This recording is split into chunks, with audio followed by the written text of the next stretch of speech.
हमारे YouTube channel में आप सभी का फिर से स्वागत है। दोस्तों, पुत्र संतान प्राप्ति के लिए कल हमने आपको 11वें दिन की कथा का श्रवण कराया था।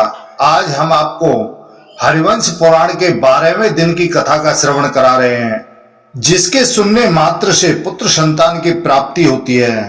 पति पत्नी को यह हरिवंश पुराण प्रतिदिन सुनना चाहिए।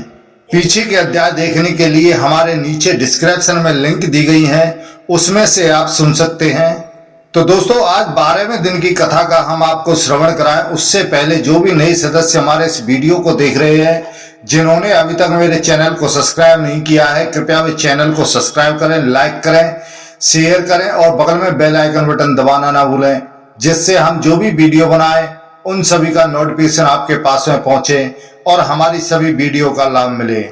बोलो हरिवंश पुराण की जय, बोलो गुरुदेव भगवान की जय, बोलो विष्णु भगवान की जय, बोलो व्यास जी महाराज की जय। गुरुर्ब्रह्मा गुरुर्विष्णु गुरुर्देवो महेश्वरा, गुरुर् साक्षात् परब्रह्म तस्मै श्री गुरुवे नमः। अखंड मंडलाकारं व्याप्तं येन चराचरं तत्पदं दर्शितं येन तस्मै श्री गुरुवे नमः। कृष्णं नारायणं वन्दे कृष्णं वन्दे व्रजप्रियं, कृष्णं द्वैपायनं वन्दे कृष्णं वन्दे वृथासुतं। बोलो हरिवंश पुराण की जय। जनमेजय जी पूछने लगे कि हे ब्रह्मन, देवादि देव कमल योनि ब्रह्मा जी के साथ ब्रह्मलोक में जाकर भगवान विष्णु ने क्या किया? दैत्यों के संहार का कार्य पूर्ण हो जाने पर देवताओं द्वारा जिनका भली भांति सत्कार किया गया था, उन भगवान विष्णु को आदि देव ब्रह्मा जी ब्रह्मलोक में किस लिए ले गए?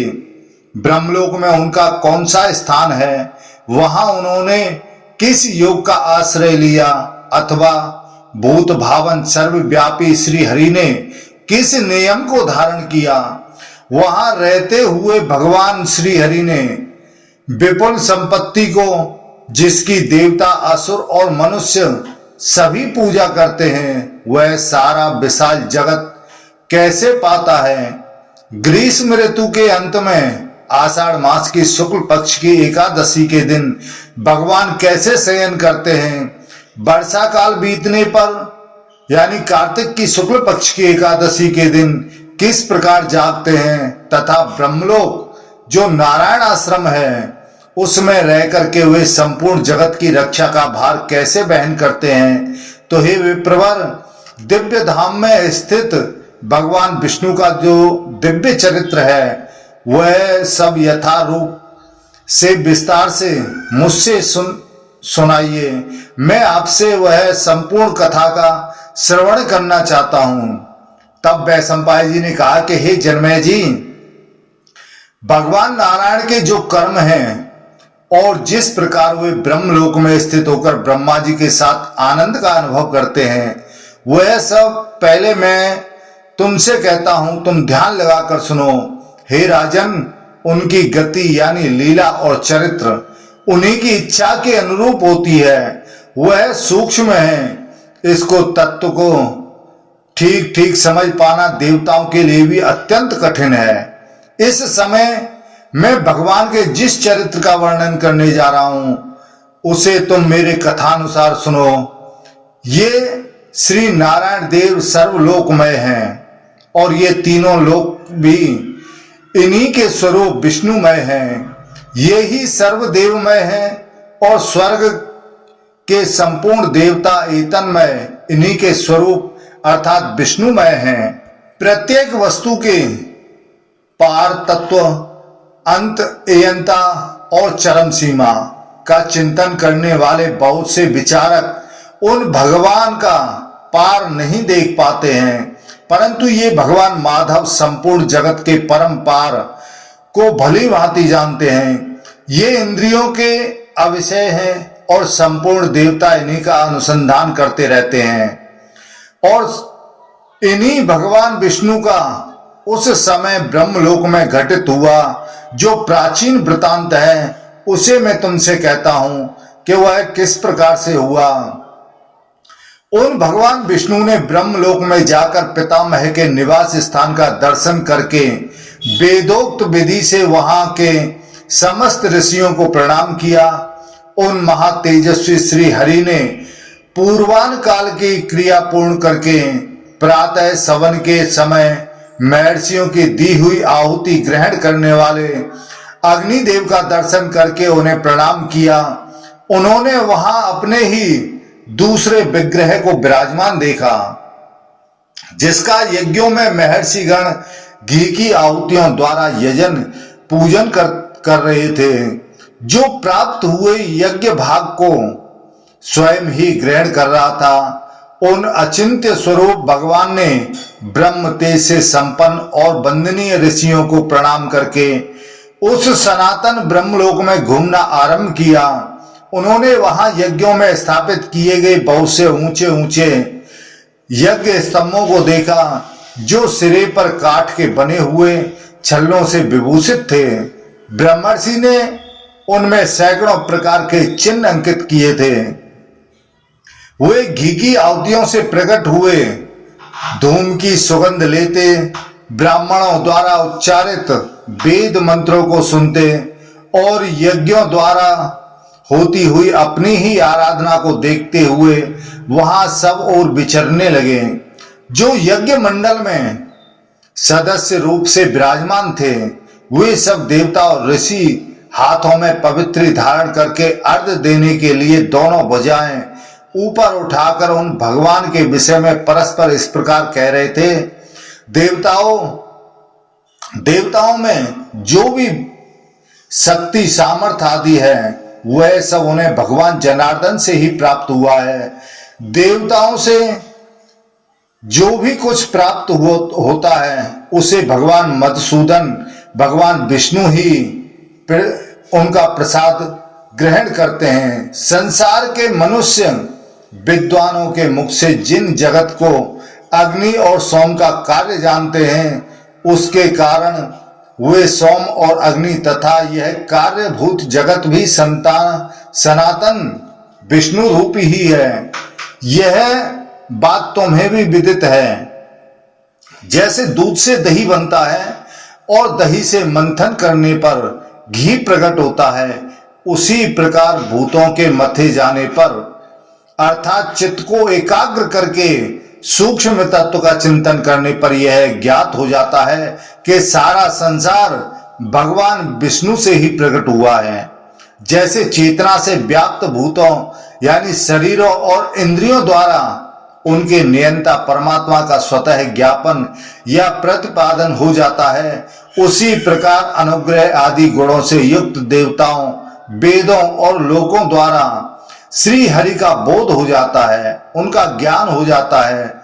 जैसे भूतल पर देहधारी प्राणियों को जो देह और इंद्रियों की प्राप्ति हुई है, उनका संबंध पार्थिव भूतों से है, उसी प्रकार स्वर्गलोक में देवताओं के जो बल और ऐश्वर्य प्राप्त हुए हैं, उनका संबंध भगवान विष्णु से है।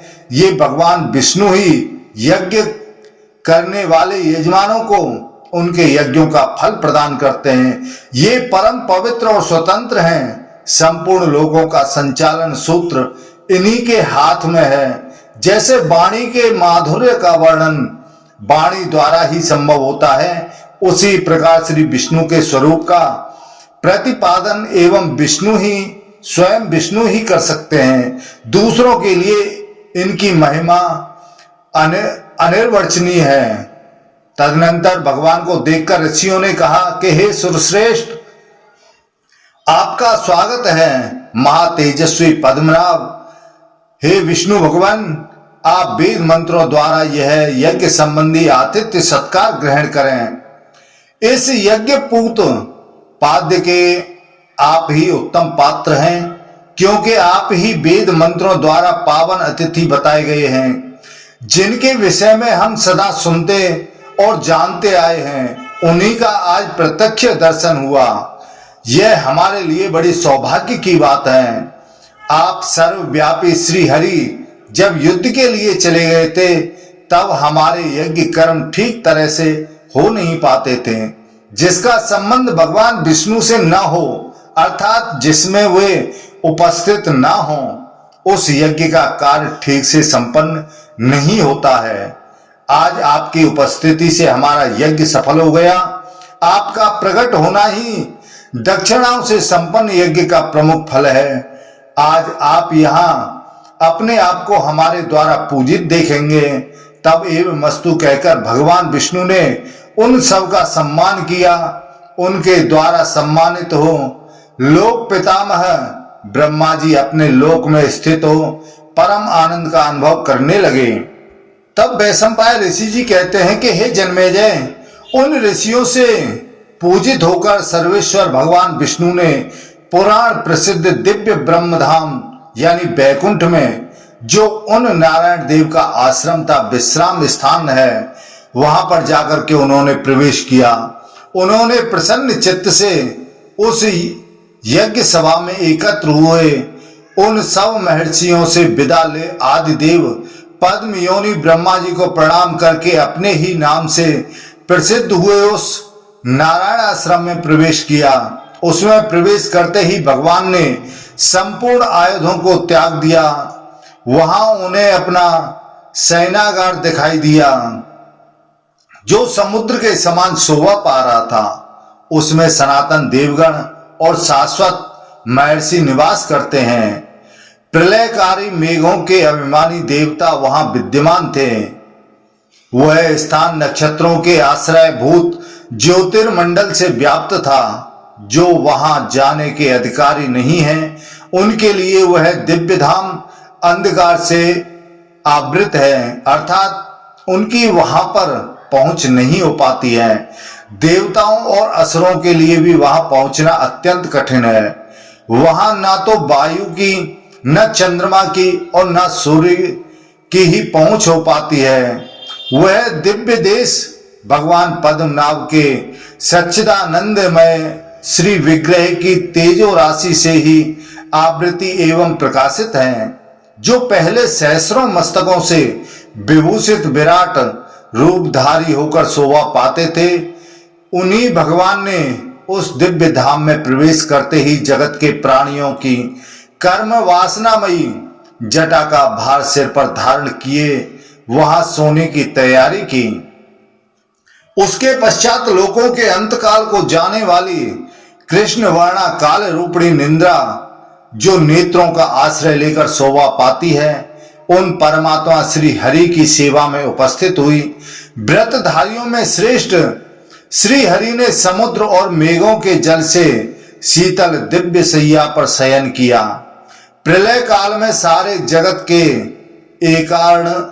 एकार्णव मग्न हो जाने पर जिस नियम से भगवान के शयन का वर्णन पुराणों में मिलता है, उसी के अनुसार उस समय भी भगवान ने शयन किया था। जगत के अभ्युदय के लिए शयन करने वाले उन सर्व समर्थ महात्मा विष्णु की वहां रहने वाले देवता और ऋषि उपासना करने लगे। सोए हुए भगवान की नाभि से मध्य भाग से एक कमल प्रकट होकर शोभा पाने लगा।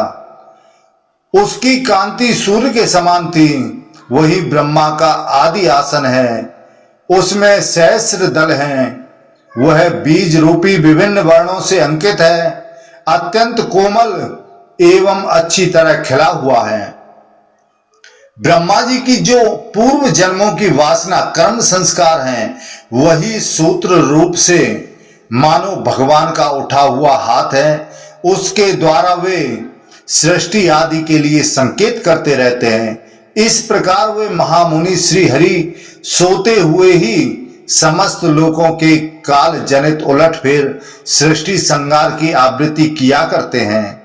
उनके खुले हुए मुख से जो निश्वास वायु निर्गत होती रहती है, उससे प्रेरित होकर प्रजाओं की विभिन्न श्रेणियां बड़े वेग से निकलती और उत्पन्न होती रहती हैं।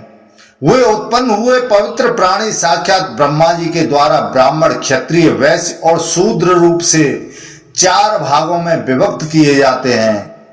फिर वे चारों वर्णों के लोग अपने अपने लिए बताए गए वेदोक्त कर्म का निष्काम भाव से अनुष्ठान करके अपनी परम गति परमात्मा को प्राप्त कर लेते हैं।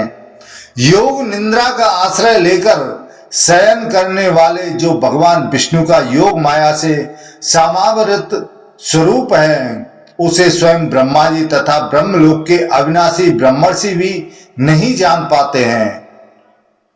वे ब्रह्मा आदि सभी ब्रह्मर्षि किसी देश काल में सोए हुए और किसी देश काल में आसन पर बैठकर जागते हुए भगवान के स्वरूप को यथार्थ रूप से समझ नहीं पाते हैं। उन्हें यह ज्ञात नहीं होता है कि यह कौन जागता है, कौन सोता है, कौन सर्वशक्तिमान होकर भी कोई चेष्टा नहीं करता, कौन भगवान है, कौन परम कांतिमान है और कौन कृष्ण सूक्ष्म से श्री कृष्णतर अत्यंत सूक्ष्म है। देवता दिव्य युक्तियों द्वारा उनके विषय में विचार करते रहते हैं, परंतु वे अब तक इनके जन्म और कर्म के रहस्य का पता नहीं लगा सके हैं। उन परमात्मा ने अपने निश्वास भूत वेद मंत्रों के द्वारा जिनका उपदेश किया है, उन वेद की गाथाओं द्वारा जो उनका चरित्र को जानते हैं, उन पुरातन ऋषियों ने ही पुराणों में उन परमेश्वर के स्वरूप का विशद विवेचन किया है। देवताओं के यहाँ भी महापुराण आदि से इनके पुरातन चरित्र का श्रवण किया जाता है, उनका कहीं अंत नहीं है। उन देवादिदेव परमात्मा का उनके प्रभाव के पराक्रम आदि के द्वारा प्रकट हुआ जो लीला चरित्र है, उसी से ये वैदिकी और लौकिक श्रुतियां भरी हुई हैं। लोकों की सृष्टि के समय ये लोक भावन मधुसूदन सगुण रूप से प्रकट होते हैं और दानवों के विनाश के लिए सदा जागरूक रहते हैं। जहां सो जाने पर इन अविनाशी प्रभु को देवता भी नहीं देख सके थे, वहीं ये वर्षा काल में आषाढ़ शुक्ल पक्ष की एकादशी से कार्तिक शुक्ल पक्ष की एकादशी तक सोते और वर्षा व्यतीत होने पर जागते हैं। भगवान विष्णु ही वेद यज्ञ और समस्त यज्ञांग यज्ञ के उपकरण हैं। यज्ञों द्वारा प्राप्त होने वाली जो परम गति बताई गई है, वह भी ये भगवान पुरुषोत्तम ही हैं। भगवान के शयन काल में मंत्रपूत यज्ञ कर्मों का अनुष्ठान नहीं होता है। शरद ऋतु में जब ये मधुसूदन जागते हैं, उस समय वाजपेयी आदि यज्ञों का अनुष्ठान आरंभ हो जाता है। भगवान विष्णु के शयन करने पर मेघों के स्वामी देवराज इंद्र स्वयं ही प्रजा पालन रूप वैष्णव कर्म का संपादन करते हैं और वे ही सभी लोगों से वर्षा ऋतु में होने वाले जल संबंधी कर्म उपाकर्म एवं श्राद्ध तर्पण आदि का अनुष्ठान करवाते हैं। यह जो गहन तपोमयी माया है, वही संसार में निंद्रा रूप से स्थित है। वह अकारण ही सबसे द्वेष रखने वाली और भयंकर है तथा युद्ध क्षेत्र में उतरे हुए राजाओं के लिए काल रात्रि के समान है। उस तामसी माया का शरीर है रात्रि, जिसका द्वार है अंधकार। वह दिन का नाश करने वाली तथा निंद्रा द्वारा भूतल के समस्त प्राणियों के आधे जीवन को हर लेने वाली है। उसका स्वरूप भयंकर है। इस निशा एवं निंद्रा रूपणी माया से अविष्ट हुआ कोई भी प्राणी बारंबार जमाई लेने लगता है और महासागर में डूबते हुए मनुष्य के समान विवश होकर उसके वेग को सहन नहीं कर पाता है। पृथ्वी पर रहने वाले मरण धर्मा मनुष्यों को यह निंद्रा भोजन अथवा किसी प्रकार के परिश्रम के कारण प्राप्त होती है। इस प्रकार यह लौकिकी निंद्रा जगत के सभी प्राणियों को आती है। पृथ्वी पर देहधारियों को जो निंद्रा आती है, वह प्राय सो लेने के बाद स्वयं ही नष्ट हो जाती है, परंतु जब प्राणियों का मृत्यु काल उपस्थित होता है, उस समय यह उनके प्राणों का प्रबल वेग से नाश कर डालती है। देवताओं में भी भगवान नारायण के सिवा दूसरा कोई इसे धारण नहीं कर सका, न इस पर कोई काबू पा सका। भगवान विष्णु के शरीर से प्रकट हुई यह माया सर्वसंहारकारी काल की सखी सहायिका है। वही यह माया भगवान नारायण के मुखमंडल में उनके नेत्र कमलों के भीतर स्थित देखी गई है। यही कमल नयनी नारी के रूप में भी प्रकट होती है। संपूर्ण विश्व को मोह में डालने वाली निंद्रामयी माया अल्पकाल में ही समस्त लोगों को ग्रस लेती है। जिसका मार्ग सूक्ष्म है, उन परमात्मा श्री हरि ने समस्त लोगों के लिए अर्थात उन्हें विश्राम सुख का अनुभव कराने के लिए इस निंद्रा को धारण किया है। जैसे पति पतिव्रता स्त्री का सेवन करता है, उसी प्रकार विश्राम सुख की इच्छा वाले प्रत्येक व्यक्ति को समय समय पर इसका सेवन करना चाहिए। इस तरह अविनाशी भगवान विष्णु उस योग निंद्रा से आच्छन्न हो संपूर्ण जगत को मोह में डालते हुए उस समय नारायण आश्रम में शयन करने लगे। वहां सोते हुए महात्मा नारायण ने हजारों वर्ष बीत गए। सतयुग तथा उत्तम त्रेता युग भी समाप्त हो गए। द्वापर के अंत में समस्त लोगों को अत्यंत दुख से पीड़ित जान महर्षियों द्वारा अपनी स्तुति सुनते हुए वे महातेजस्वी श्री भगवान श्री हरि जाग उठे। तब ऋषि बोले कि हे भगवान, जैसे पहले के उपभोग में लगी हुई फूल माला को त्याग दिया जाता है, उसी प्रकार आप अपनी इस सहज निंद्रा को त्याग दीजिए। ब्रह्मा जी के साथ ये समस्त देवता आपके दर्शन की अभिलाषा से खड़े हैं। हे ऋषिकेश, ये उत्तम व्रत का पालन करने वाले ब्रह्मवेत्ता महर्षि वेदोक्त स्त्रोतों का पाठ करते हुए आपका अभिनंदन करते हैं। भूत भावन विष्णु, ये जो आपके ही स्वरूप पृथ्वी जल अग्नि वायु और आकाश रूप महाभूतों से अधिष्ठाता देवता हैं, इनके 100 वचन आप सुने। हे देव, ये मुनि मंडली सहित सप्तर्षि गाने योग्य दिव्य वाणी द्वारा स्वभावतः आपकी स्तुति करते हैं। हे कमल नयन, आप जागिए, आप उठिए। हे महातेजस्वी पद्मनाभ, देवताओं के गुरुतर कार्यवश आपको जगाने के लिए कुछ कारण उत्पन्न हो गया है।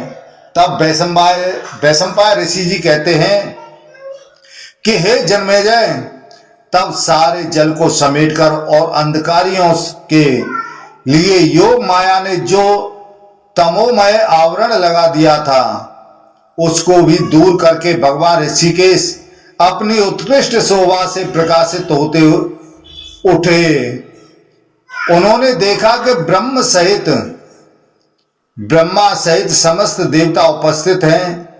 इनमें मन में मोक्ष उत्पन्न हुआ है और उसी के संबंध में ये कुछ कहना चाहते हैं। उन्हें यह भी ज्ञात हो गया कि ये लोग जगत के हित के लिए ही यहां पर पधारे हैं। निंद्रा के द्वारा जिनके नेत्रों को विश्राम मिल चुका था, उन भगवान श्री हरि ने धर्म सम्मत, युक्ति सम्मत और तात्विक अर्थ से युक्ति वाणी द्वारा उस समय उन देवताओं से इस प्रकार कहा। तब भगवान श्री हरि कहने लगे कि हे देवताओं, तुम्हारा किससे युद्ध छिड़ा हुआ है? कहां से तुम पर भय आया है? अथवा किस देवता को किस वस्तु की आवश्यकता पड़ गई है? बताओ, कौन सी ऐसी वस्तु है जो मेरे पास नहीं है? दानवों की ओर से कौन सा ऐसा कार्य किया गया है जो लोक के लिए अमंगलकारी और मनुष्य के लिए कष्टजनक सिद्ध हुआ है? यह मैं शीघ्र जानना चाहता हूं।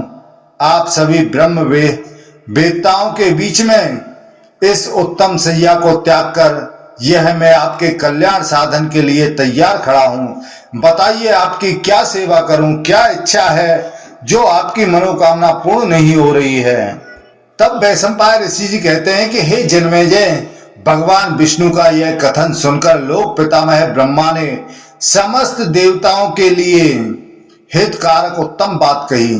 असुरों का संहार करने वाले विष्णुदेव युद्ध के अवसरों पर जिनके आप जैसे अभयदायक कर्णधार हो, उन देवताओं को कोई भय नहीं है।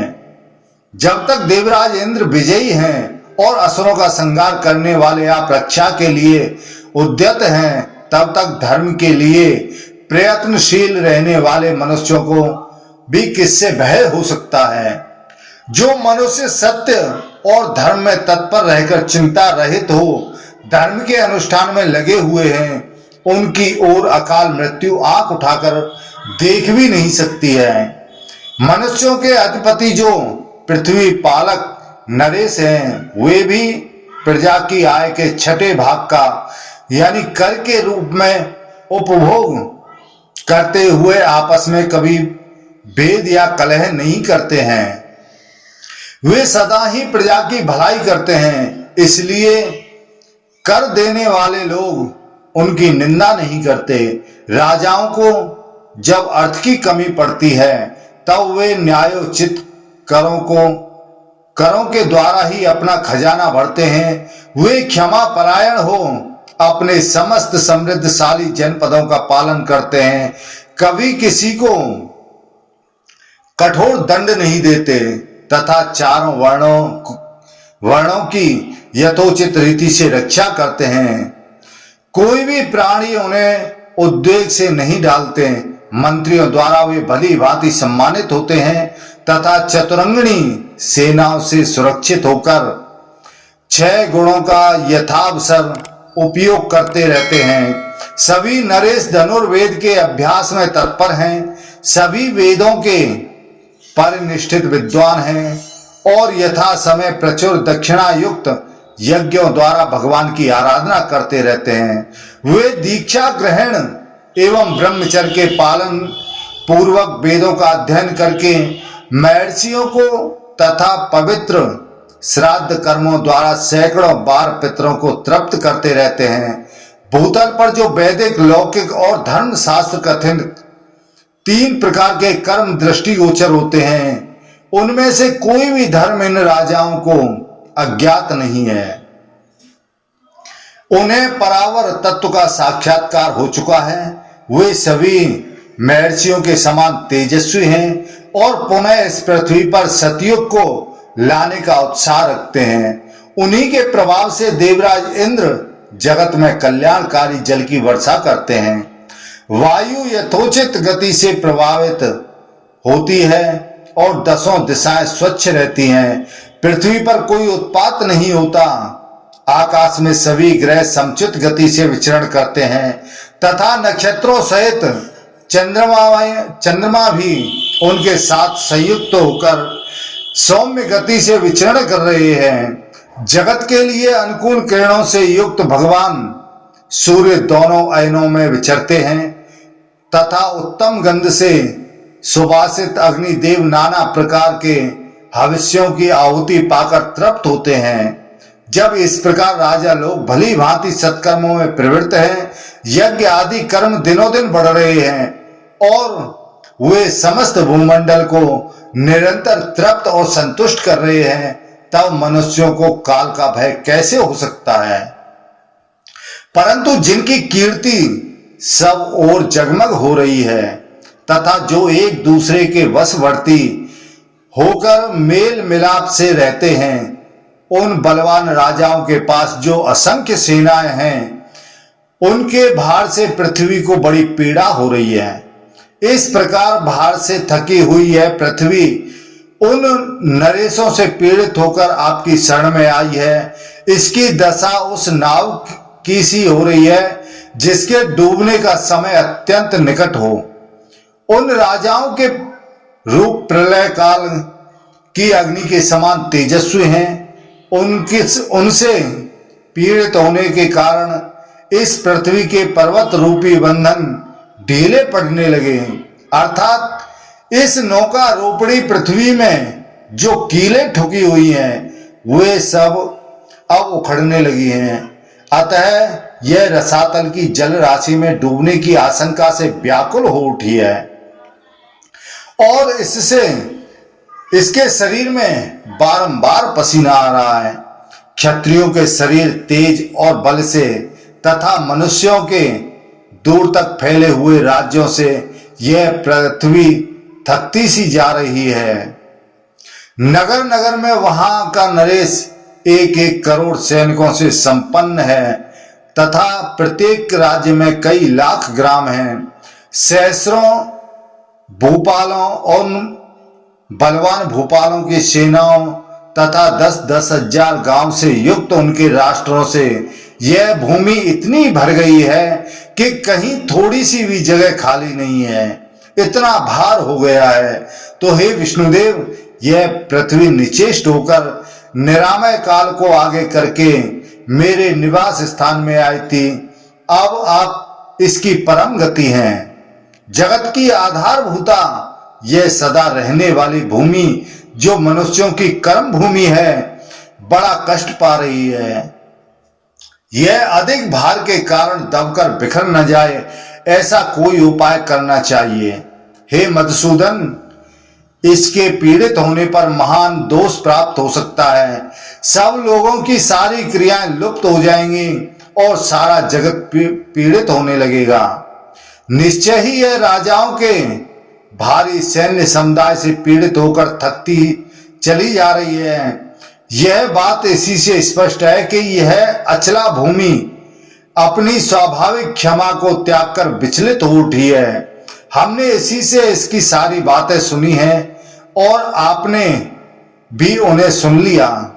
अतः हम इसका भार दूर करने के लिए आपके साथ मंत्रणा विचार करना चाहते हैं। भूतल के समस्त राजा सन्मार्ग में स्थित हो अपने राष्ट्रों की वृद्धि कर रहे हैं। मनुष्यों के क्षत्रिय आदि तीनों वर्ण ब्राह्मणों के अनुगामी हैं। मनुष्यों की सारी बातें सत्य के ही आश्रित हैं। सभी वर्ण अपने अपने धर्म में तत्पर हैं। समस्त ब्राह्मण वेदों के स्वाध्याय में लगे हुए हैं तथा सभी मनुष्य ब्राह्मणों की सेवा में संलग्न रहते हैं। इस प्रकार संसार के सभी मानव धर्म पूर्वक बर्ताव कर रहे हैं। अतः ऐसी कोई मंत्रणा की जाए जिससे पृथ्वी का भार तो कम हो जाए परंतु धर्म को हानि न पहुंचे। यही सत्पुरुषों की गति है, दूसरी नहीं है, और धर्म ही इसका उत्तम साधन है।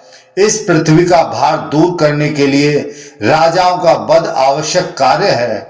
हे महाभाग, हे विष्णु, आइए हम सब लोग इस पर विचार करें। हे महाराज जन्मेजय, संपूर्ण विश्व के आत्मा महातेजस्वी लोक पितामह ब्रह्मा जो पृथ्वी के साथ आए थे, भगवान विष्णु से इतनी बात कहकर चुप हो गए।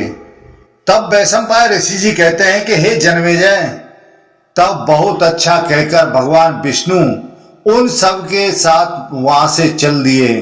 उनकी वाणी वर्षा काल के मेघ की भांति गंभीर थी। उनका श्री विग्रह मेघ के समान श्याम था तथा वे मेघ युक्त पर्वत के समान जान पड़ते थे। उनका जटा मंडल मंडित उदर भाग मुक्ता मणियों से मालाओं से उद्दीप्त होकर चंद्रमा की प्रभा से युक्त मेघ के समान कांति धारण करता था। उनके विस्तृत वक्ष स्थल में उठी हुई रोमावलियों से युक्त शोभा वाली श्री वत्स दोनों स्तनों के मुख तक फैलकर उद्भासित हो रही थी। तो ब्रह्मा जी के पीछे पीछे गरुड़ पर बैठकर भगवान चलते रहे। भगवान नारायण का सभी देवता अनुसरण कर रहे थे। उन सब के नेत्र उन्हीं की ओर लगे हुए थे। थोड़े ही समय में सब देवता रत्नमय मेरु पर्वत पर आ पहुंचे। वहां उन्होंने ब्रह्मा जी की उस सभा को देखा जो इच्छानुसार रूप धारण करने वाली थी। मेरु पर्वत के शिखर पर स्थापित हुई वह दिव्य सभा सूर्य के समान तेज से संपन्न थी। उसमें सोने के खंभे लगे थे तथा उसके फाटक में रत्न जड़े हुए थे। मानसिक कल्प के अनुसार स्वतः निर्मित हुए विचित्र चित्र उसकी शोभा बढ़ाते हैं थे। सैकड़ों विमानों की पंक्तियां वहां विराजमान थीं। उसमें बहुमूल्य रत्न जड़े हुए थे। सभी ऋतुओं के फूलों से वह व्याप्त थी। उस दिव्य सभा का निर्माण साक्षात विश्वकर्मा ने किया था। वह देवताओं की माया धारण करने वाली थी। समस्त देवता ब्रह्मा जी की आज्ञा से आज्ञा के अनुसार प्रसन्नता पूर्वक उस कल्याणमयी सभा में प्रविष्ट हुए और यथा योग्य स्थान पर विधि पूर्वक बैठे हुए वहां योग्यता अनुसार बताए हुए विमानों, आसनों, भद्रासनों, पीठों, कालीनों और दूसरे दूसरे बिछौनों पर विराजमान हुए। जिसका जैसा आसन था वह उसी स्थान पर विराजमान हुआ। तब ब्रह्मा जी के भली भांति आज्ञा देने पर अपने वेग से बड़े बड़े वृक्षों को तोड़ देने वाले वायुदेव उठे और कोई एक शब्द भी मुंह से न निकाले। यह कहकर के सब लोग मौन रहे। ऐसा कहते हुए सारी सभा में सब ओर घुमाए। जब देवताओं का वह समुदाय भली भांति नीरव और निस्तब्ध हो गया, यानी सभी चुप हो गए, तब वहां करुणाजनक वचनों में पृथ्वी कहने लगी कि पृथ्वी कहती है कि हे देव, मैं रसातल में धसी जा रही हूं, आप मुझे धारण करें, क्योंकि आपके आधार पर ही यह संपूर्ण जगत टिका हुआ है। आप ही समस्त भूतों को धारण और सभी भुवनों का भरण पोषण करते हैं। आप अपने ही तेज और बल से जो कुछ भी धारण करते हैं, उसी को आपके प्रसाद से मैं भी यत्न पूर्वक धारण करती हूँ। आपके धारण किए हुए को ही मैं धारण करती हूँ। जिसे आपने धारण ना कर रखा हो, ऐसी कोई वस्तु को मैं धारण नहीं करती। ऐसा कोई भूत नहीं है जिसे आप निरंतर धारण ना करते हो। तो हे देव, हे नारायण, आप ही प्रत्येक युग में जगत के हित की कामना से मेरा भार उतारते हैं। हे श्रेष्ठ, आप ही के तेज से आक्रांत होकर मैं रसातल को जा पहुंची हूं और अपने उद्धार के लिए आप ही की शरण में आई हूं। आप मेरी रक्षा करें। दानवों तथा दुरात्मा राक्षसों से पीड़ित होकर मैं सदा आप सनातन पुरुष की ही शरण में आती हूं और आती रहूंगी। मुझे अभी तक अधिक भय रहता है, जब तक कि मैं अपने भार धारण करने वाले आप परमेश्वर की मन से शरण नहीं लेती हूं। इस बात को मैं सैकड़ों बार देख चुकी हूं। पुरातन युग के प्रारंभ काल में कमल योनि ब्रह्मा जी ने मुझे जल के ऊपर स्थापित किया था और मेरी मृतिका को मुट्ठी में बांधकर उसके द्वारा पहले दो बड़े बड़े असुरों की मूर्तियां बनाई।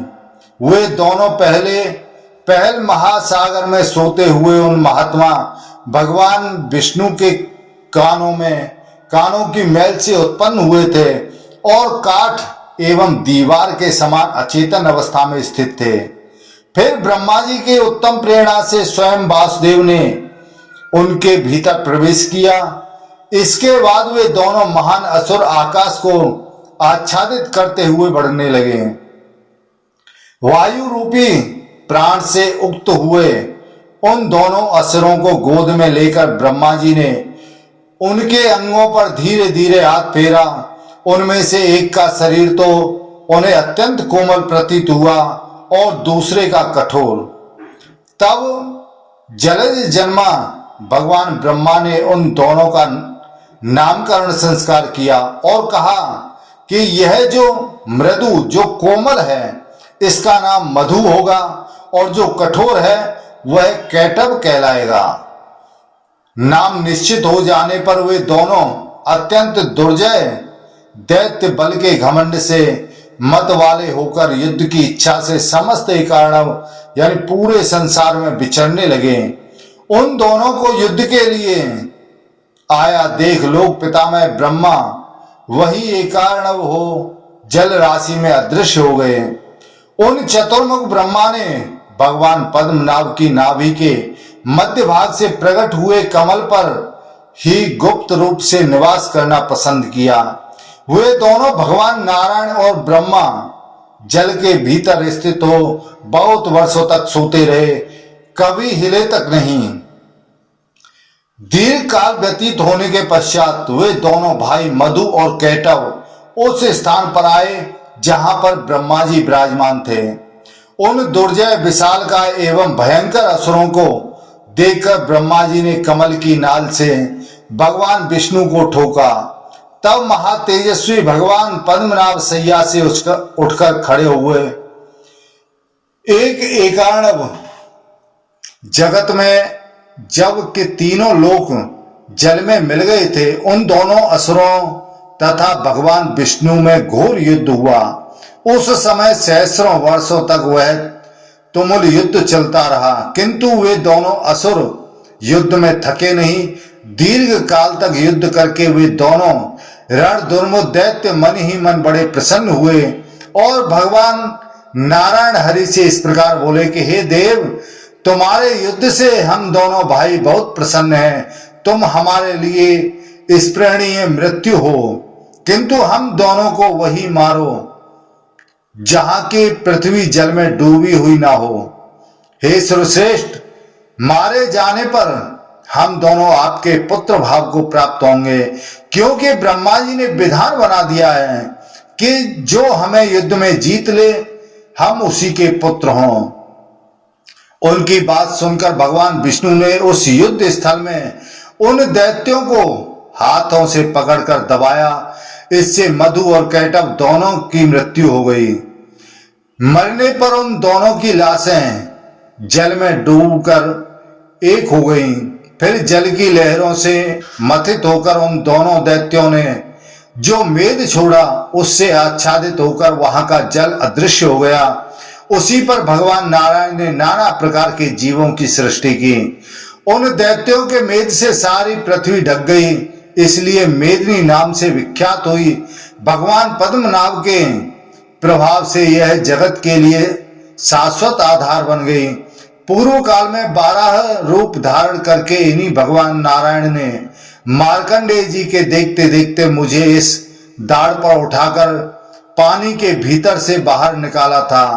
फिर उस दिन आप लोगों के सामने ही प्रभावशाली भगवान विष्णु ने अपने पग बढ़ाकर त्रिलोकी को नापते हुए मुझे दैत्यराज बलि के पास से छीन लिया। इस समय भी अत्यंत कष्ट में पड़कर अनाथ हो रही हूं और इन्हीं शरणागत वत्सल जगन्नाथ गदाधर की शरण में आई हूं। अग्नि सुवर्ण का गुरु है, सूर्य समस्त किरणों के गुरु माने गए हैं, नक्षत्रों के गुरु चंद्रमा हैं, परंतु मेरे गुरु ये भगवान नारायण ही हैं। अकेली में जिस चराचर जगत को धारण करती हूं, मेरे द्वारा धारण किए गए इस समस्त जगत को भगवान गदाधर ही धारण कर सकते हैं। इन्होंने ही जमदग्नि नंदन परशुराम के रूप में प्रकट होकर मेरे भार उतारने की इच्छा से रोष में मुझे 21 बार क्षत्रियों से विहीन किया था। मैं वही हूं जिसे रण यज्ञ की वेदी में प्रतिष्ठित करके भृगुनंदन परशुराम ने राजाओं के रक्त से तृप्त किया था और पिता के श्राद्ध में महर्षि कश्यप को मेरा दान कर दिया था। मैं क्षत्रियों के रक्त से भीगी हुई थी। मेरे शरीर से मांस मेद और अस्थियों की दुर्गंध फैल रही थी। उसी दशा में रजस्वला युवती की भांति में महर्षि कश्यप की सेवा में उपस्थित हुई। उस समय ब्रह्मर्षि कश्यप ने मुझसे कहा कि हे वसुदेव, क्या कारण है तू नीचे मुख किए वीर पत्नी के इस व्रत को धारण करके विषाद में क्यों डूबी हुई है? उस समय मैंने लोक पिता कश्यप जी को यह सूचित किया कि हे ब्रह्मन, महात्मा परशुराम ने मेरे पतियों को मार डाला है। शस्त्र ग्रहण की जिनकी जीविका का साधन था, उन पराक्रमी क्षत्रियों से हीन होकर मैं विधवा हो गई हूं। मेरे सारे नगर राजाओं से शून्य हो गए हैं। अब मुझ में जीवित रहने का उत्साह नहीं रह गया है। हे भगवान, मुझे ऐसा कोई नरेश पति दीजिए जो आपके समान ही शक्तिशाली हो और समुद्र से घिरी हुई मेरी ग्राम और नगरों सहित रक्षा करे।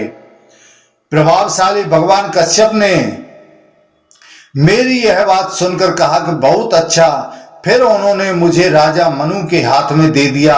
इस प्रकार मैं वैवस्वत मनु से प्रकट हुए दिव्य इक्ष्वाकु कुल में आ गई। उस कुल के सभी लोग नरेश थे। वहां दीर्घ काल तक एक राजा से दूसरे राजा के अधिकार में आती रही। इस प्रकार मैं बुद्धिमान राजा मनु के हाथों में सौंपी गई और महर्षि समुदाय के तुल्य तेजस्वी सहस्रों राजाओं के उपभोग में आई। बहुत से सूरवीर क्षत्रिय मुझे जीतकर स्वर्ग लोक को चले गए। वे काल के अधीन होकर मुझ में ही लीन हुए। जगत में मेरे ही लिए युद्ध स्थलों में कभी पीठ न दिखाने वाले बलवान क्षत्रियों के परस्पर युद्ध हुए हैं और हो रहे हैं। आप लोगों के द्वारा परिचालित देव के द्वारा ही इस जगत का परिपालन होता है। अतः आप जगत के हित के लिए ऐसा कोई उपाय कीजिए जिससे रणभूमि में राजाओं का संहार हो। यदि मुझ पर भगवान की दया हो तो यह एकमात्र चक्रधारी श्रीमान भगवान विष्णु मेरा भार शिथिल करने के लिए मुझे अभय दान दें। मैं भार से संतप्त होकर शरण खोजती हुई जिनकी शरण में आई हूं, वे ही ये भगवान विष्णु यदि मेरा भार उतारना उचित समझें तो इसके लिए मुझे आश्वासन दें। तो दोस्तों, आगे की कथा का श्रवण हम अगले दिन कराएंगे, अगले अध्याय में कराएंगे। आज हमने आपको 12वें दिन की कथा का श्रवण कराया है। तो दोस्तों, यह वीडियो आपको कैसा लगा? हमें उम्मीद है अच्छा लगा होगा। कृपया चैनल को सब्सक्राइब जरूर करें। जय श्री राधे कृष्णा। बोलो हरिवंश पुराण की जय, बोलो विष्णु भगवान की जय, बोलो व्यासी महाराज की जय।